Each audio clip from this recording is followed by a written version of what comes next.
So let me ask you this question. I've done this program in over 800 gyms all across the country. Literally. I've been in 38 different states. For 7 years, I traveled around in a big motorhome with my wife and my 3 kids. This is one of my kids right here, Timothy.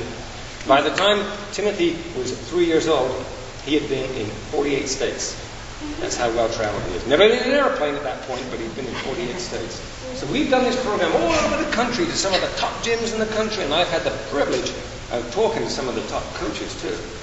And in talking with those coaches, I have learned a technique. A technique that if I share it with you tonight, I can guarantee that you never again will have to deal with fear, frustration, or failure. Now, if I teach this technique to you right now, by a show of hands, how many people would like to learn this technique? All right, absolutely. Good job. Here it is. It's dead simple. If you never want to deal with fear, frustration, or failure ever again, all you got to do is quit gymnastics. Now, how many people want to quit gymnastics? Nobody, put your hand back down. You don't want to quit, okay? Yeah, I'll tell you why you don't want to quit. You don't want to quit because this is the greatest sport in the world. Now, I know some of the mums and dads in the back are saying, no, what, those boys, football, soccer. Well, they're wrong. And let me explain why. This is the greatest sport ever invented. I truly, truly do believe that. You see, I've been a gymnast my whole life. I'm not an ex-gymnast. I'm not a former gymnast. I am a gymnast. Now, I know what you guys in the front row are thinking. How can you be a gymnast? You're old. Appreciate you noticing that, right? But I am a gymnast.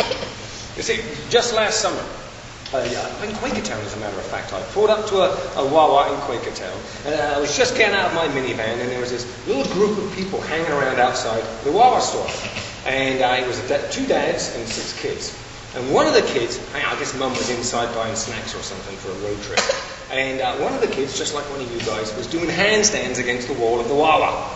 And I thought to myself, gymnast, okay, one of our people, right? And I guess I sort of glanced at the girl, and the dad was kind of embarrassed. So he said, would you get your feet back down on the ground again? And that bothered me. So without even looking at the dad, I just looked at the kid and said, never stop putting your feet up in the air. And I stood there, did a backflip, landed on my feet, walked right into the Wawa without even looking over my shoulder. That's what it means to be a gymnast, you see.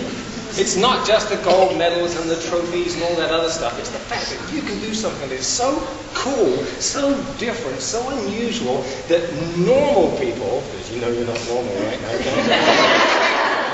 normal people would never consider doing that stuff. Right? How many people here, when you go to Best Buy up in Quakertown, my son and I do this all the time. You can't just walk into the store because they've got those great big blue things to stop you from smashing your minivan into the front of the store.